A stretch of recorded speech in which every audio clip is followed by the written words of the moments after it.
A história conta que esses cristãos estavam amarrados, aguardando a morte, o momento de serem incendiados, mas permaneciam cantando e louvando a Deus. Quando a maioria de nós hoje, que perdeu o emprego, que quebrou o carro, que faltou isso, aquilo, está dizendo, Deus não me ama, eu também não amo de volta, guardando a morte.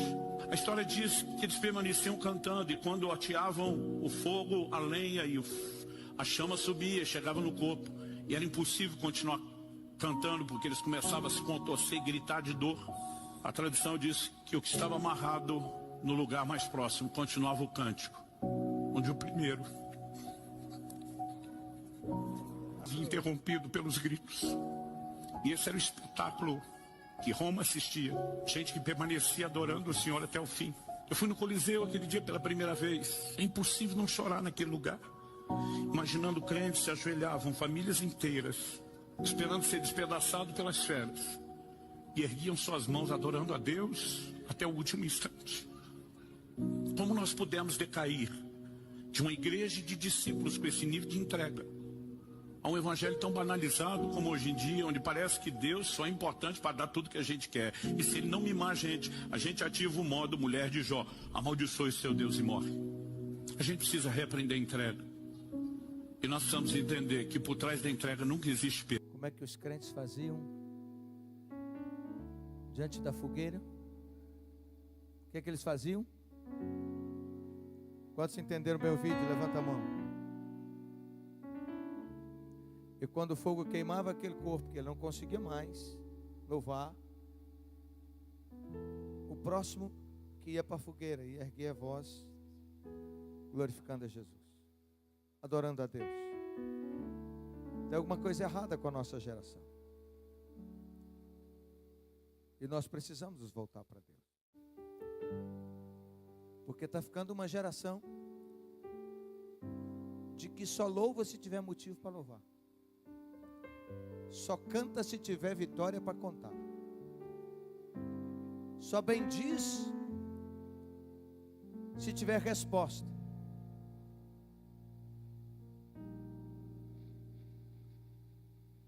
Muitos cristãos, servos do Senhor, irmãos nossos, pelo mundo afora, nos países chamados de cortina de ferro,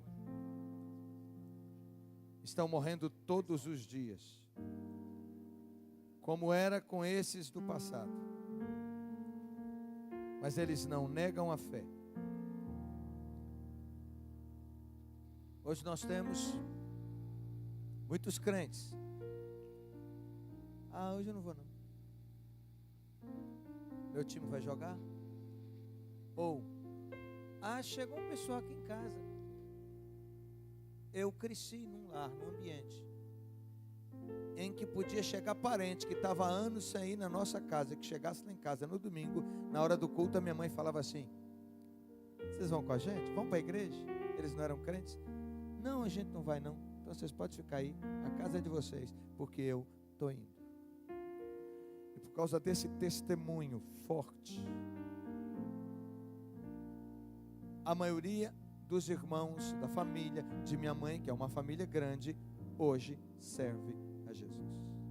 A gente está vivendo uma época em que o povo inventa motivo para não vir na igreja. Acho que vai chover.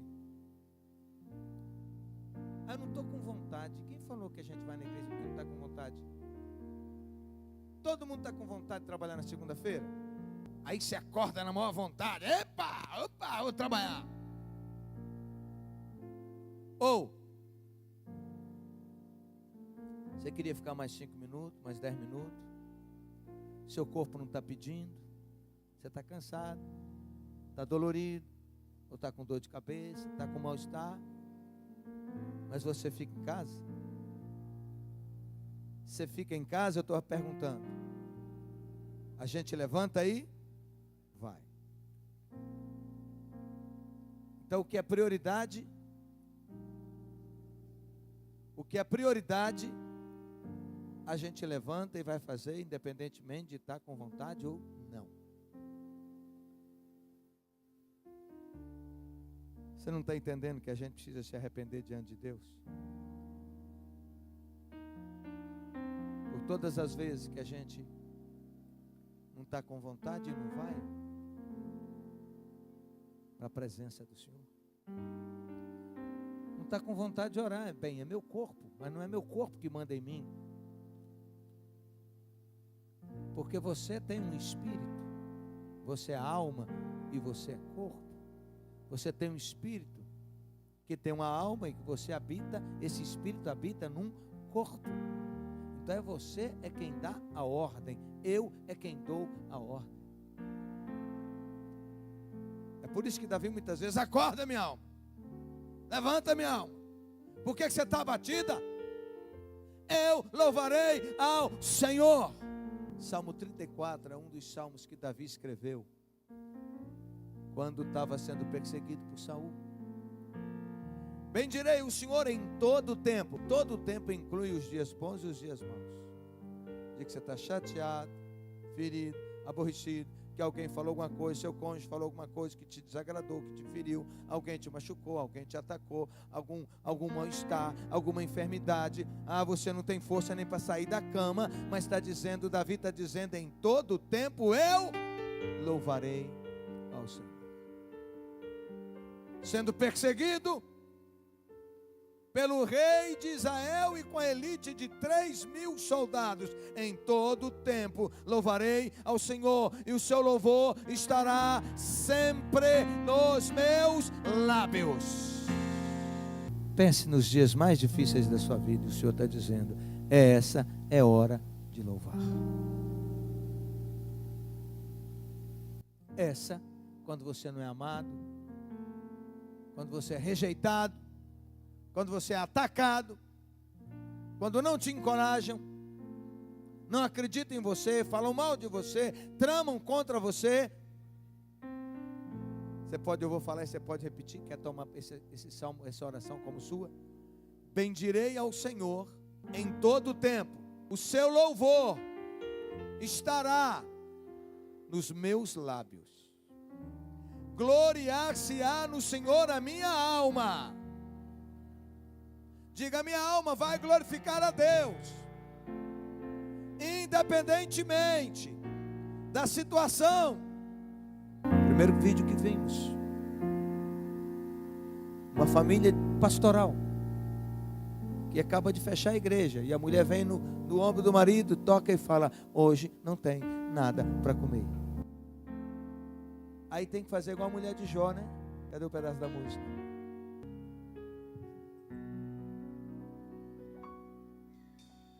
Jó, como pode ainda adorar, se não tem motivos pra cantar? Abandona esse Deus e morre.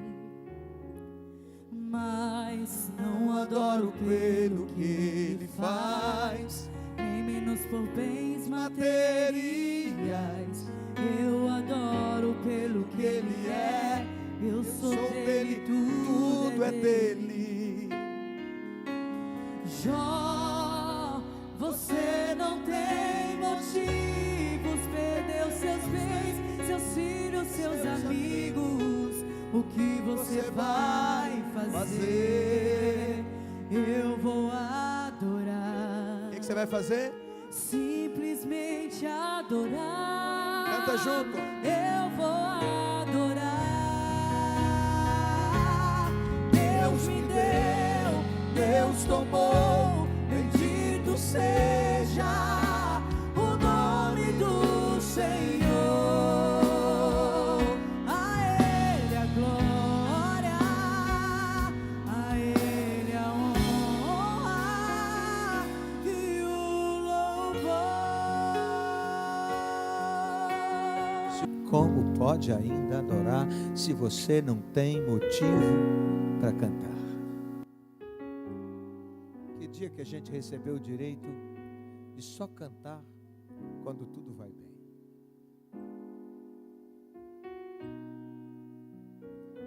O povo de Israel viu a mão de Deus os tirando da escravidão, mas a escravidão não saiu deles. Viram os inimigos perecerem no mar. Miriam pega tambores e começa a cantar louvores, a dançar, a festejar. Mas se tudo estava só a nível da alma deles, não estava no espírito deles. De manhã o sol não esquentou, porque Deus colocou uma nuvem para protegê-los. De noite, que o deserto, à noite, ele vira gelo. E à noite, a nuvem se tornava numa chama de fogo que iluminava o arraial e aquecia o ambiente. E daqui a pouco eles reclamaram, chegaram num lugar onde tinha fonte de águas, e eles falaram que a água era amarga, água salobre. Só que Deus tinha um propósito. Os estudiosos dizem que tinham muitas plantas medicinais ali, naquela água. Então Deus estava dando remédio a eles para curá-los, para curar os vermes que eles saíram lá do Egito e ninguém cuidava deles, cuidar os vírus, livrar das bactérias. E o Senhor ainda tornou a água potável. Mas eles murmuraram. Daqui a pouco eles reclamaram. E a comida que a gente trouxe? A provisão já acabou. Aí Deus fez cair pão do céu. Você sabe o que é cair a massa como se estivesse caindo névoa assim sobre o povo? E o povo podia colher e levar para casa para fazer a receita que quisesse fazer na porta da cozinha deles, caindo sobre eles. O Senhor só queria ensiná-los. Olha para cá. Você se distrai com tão pouca coisa, né? A gente tem que dar ordem à nossa mente o tempo todo, irmãos. A maioria de nós desconecta em poucos minutos. Uns olha para cima e começa a contar quantas lâmpadas tem. Se eu perguntar, alguns falam assim, aqui já tem, eu sei quantas tem. Tem tantas. Eu sei quantos quadradinhos tem. Eu sei quantas lâmpadas tem. Num instante, olha assim, já, a mente já voou. Traga a sua mente cativa ao conhecimento de Cristo Jesus. Para a gente poder entrar nas coisas sobrenaturais que Deus tem para a nossa vida. Mas o Senhor estava ensinando, doutrinando. E o Senhor falou assim, ó, todo dia pega só o suficiente para comer. Na sexta, vocês pegam que dê para o sábado. Só o suficiente. Mas eles teimavam e pegavam mais, e o que acontecia? Virava bicho, dava bicho. Porque Deus queria ensiná-los a depender dele todos os dias, a esperar todos os dias. O primeiro vídeo que nós passamos aqui, ele é muito forte, porque o pastor acaba de fechar a igreja e a mulher fala, não tem nada em casa para comer. Daqui a pouco ela vem no ouvido dele, mulheres, tome muito cuidado, viu? Muito cuidado com a sua boca. Daqui a pouco ela vem e fala assim, será que a gente foi chamado mesmo? Será que Deus chamou a gente mesmo para a obra? Porque não tem nada para comer. E ela fala para o filho. Aquela palavra foi boa. Eu fico preocupado com a reputação de Deus, com o nome de Deus, com a moral de Deus. Porque como é que você vai querer servir um Deus que te deixa com fome? E naquela casa eles tinham o costume de fazer o que no domingo? Eu acho que é uma família de mineiro. Qual é a casa aqui que tem costume de comer uma macarronada com frango aos domingos? Se eu perguntar lá em Minas, meu irmão, todo mundo levanta a mão.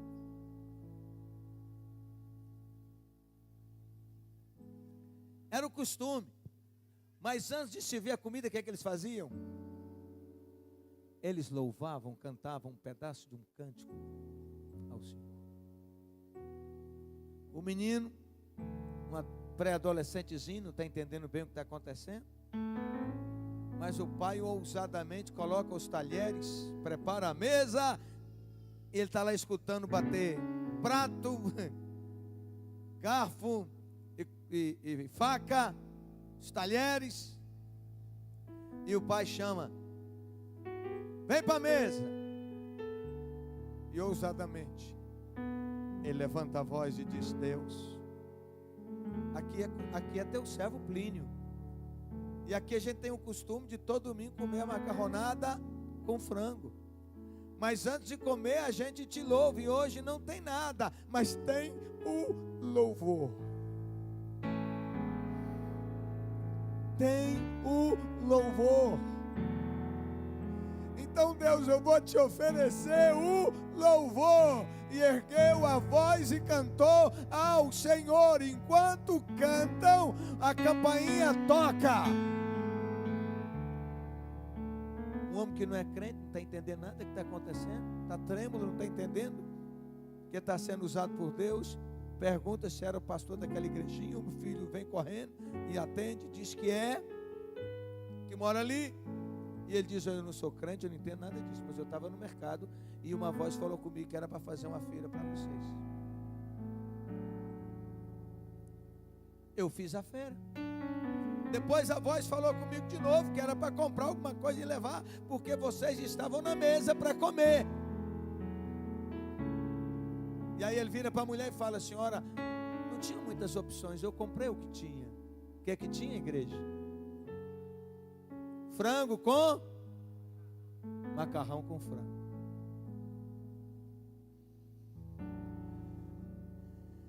Deus paga bem pago, Ele não fica devendo nada a ninguém. Mas você precisa aprender a confiar nele, precisa aprender a ouvir a voz dele, precisa aprender a ser instrumento dele, inclusive para abençoar quando você tem.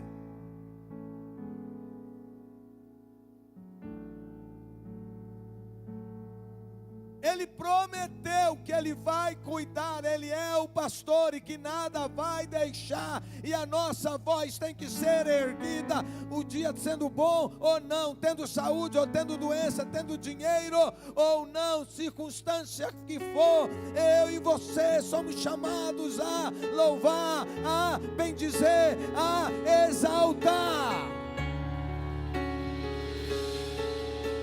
Pode glorificar Jesus.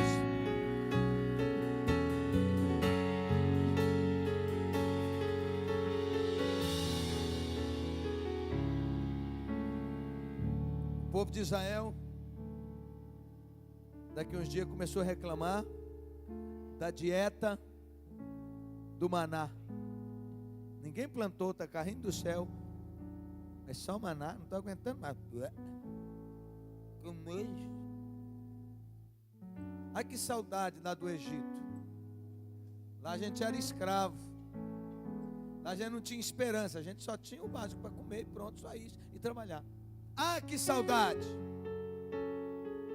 Deus está tentando arrancar o Egito de dentro deles, o espírito de escravo de dentro deles. E é o que Ele está fazendo com a gente, com cada um de nós. Lá tinha carne para comer. Escravo, irmão, só tem trabalho. Tem uma raçãozinha diária, o mínimo. E pau no lombo. E aí Deus então, eles ficaram murmurando e dizem assim: Deus nos tirou do Egito para morrer aqui. Para morrer aqui no deserto. E aquilo ofendeu a Deus, e diz a Bíblia que um fogo de Deus veio e queimou as beiradas do arraial e queimou muitos dos rebeldes. E Deus disse que ia mandar carne. E fez soprar um vento, e cordonizes vieram aos milhares e caíam sobre eles assim. E eles foram pegando aquele tanto e matando, preparando, matando, comendo. Mas Deus disse para eles que iria eliminá-los um, por causa da murmuração deles, da rebeldia deles, da desobediência deles. O deserto era para ser em pouco tempo e durou 40 anos até Deus eliminar tudo, porque eles continuavam com o coração distante do Senhor. E eles falaram assim: trouxeram para os nossos filhos morrer no deserto, e os filhos que nasceram no deserto, que vieram criança do Egito para o para o deserto. Os que nasceram no deserto, nenhum morreu. Mas todos os que saíram do Egito morreram, exceto Josué e Calebe. Os outros entraram na terra da promessa. É uma decisão, nós precisamos renunciar ao espírito de murmuração. Colocar louvor nos nossos lábios. Louvor cura, diga, louvor cura. Louvor liberta. Louvor cura depressão. Louvor cura câncer. Louvor espanta os demônios. Liberta. O louvor traz a presença e a glória de Deus para a nossa vida e para o ambiente. Fique em pé, eu quero concluir aqui hoje. Em Atos capítulo 16, nós vamos caminhar depois, outros dias, sobre esse tema.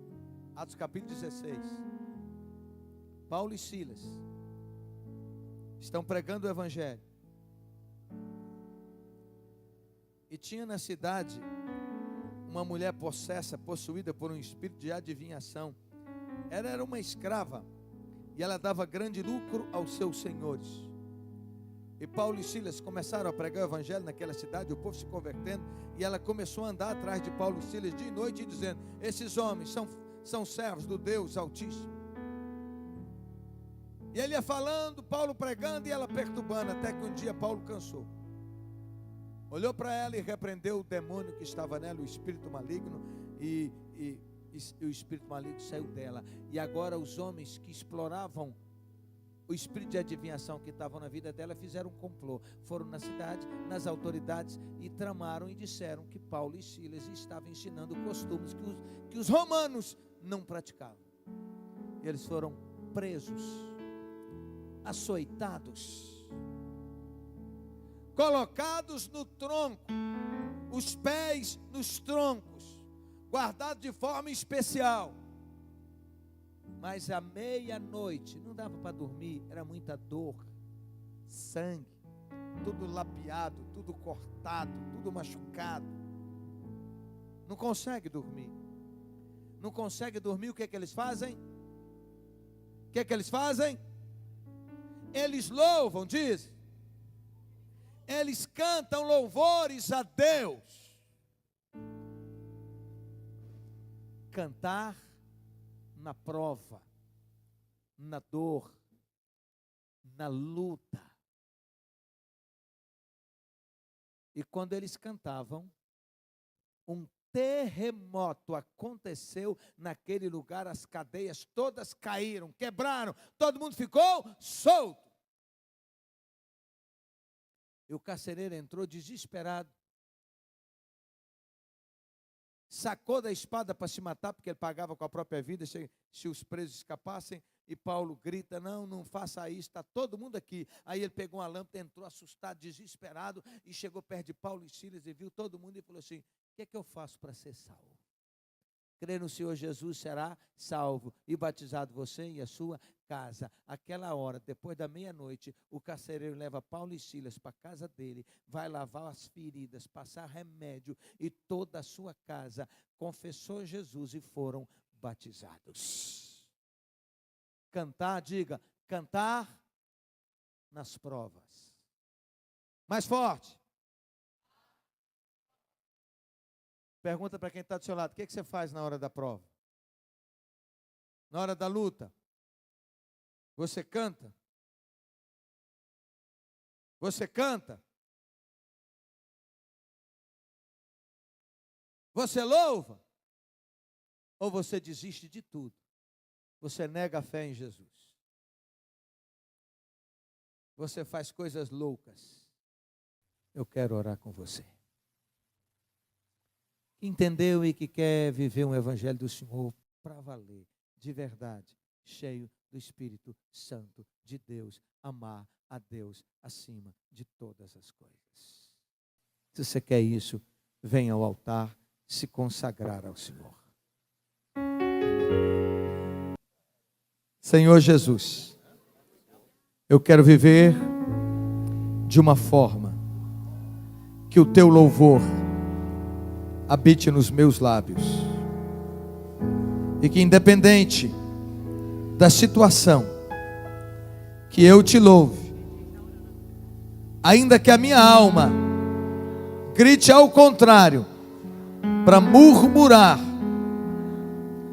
para me trancar, eu é que darei ordem à minha alma, e cantarei, e bendirei, e te servirei, em nome de Jesus.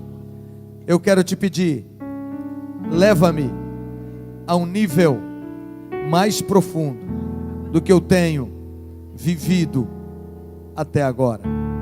Enche-me do teu Espírito, perdoa-me, perdoa-me, em nome de Jesus, pela frieza espiritual, por tantas vezes te trair, tantas vezes arrumar desculpas para não estar na tua presença. Eu quero declarar que eu e a minha casa serviremos ao Senhor.